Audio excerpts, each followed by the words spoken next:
کل اجاز الحق نے کم سے کم یہ مہربانی کی کہ جی ہم نے ایک سپر طاقت کو 10 لاکھ افغانوں کی شہادت کے نتیجے میں شکست دی. تو نتیجہ بھی بک دو, نتیجہ بھی بک دو. یہ بلائیں کیا کیا یہ ایسی ہم اپنے آپ کو مسلمان کہتے ہیں. یہ عالم دین کھڑا ہے. آیت الکرسی میں ایک آیت ہے لا اکراہ فی الدین. حکم ہے مسلمان کو کہ کسی کے ساتھ بھی دین کے بارے میں اپنے جبر نہیں کرنا.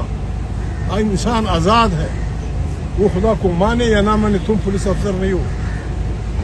وہ خدا ایون اپنے پیغمبروں کو کہتا ہے کہ آپ کی ذمہ یہ ہے تبلیغ کریں, لوگوں کو اچھے اعمال کے نتائج بتائیں, برے اعمال کے نتیجے سے ڈرائیں.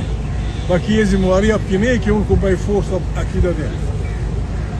وما علینا الا البلاغ. ہم بات یہ ہے پاکستان مشکل میں ہے ہماری اپنے کرتوتوں کی وجہ سے, ہمارے اپنے اعمال کی وجہ سے, ہمارے اپنے جو کچھ ہم نے کیا اس میں ہماری افواج شامل ہیں, ہماری بیوروکریسی شامل ہے, اب تو عدلیہ بھی شامل ہو گئی. سب لوگ 25 کروڑ انسانوں کو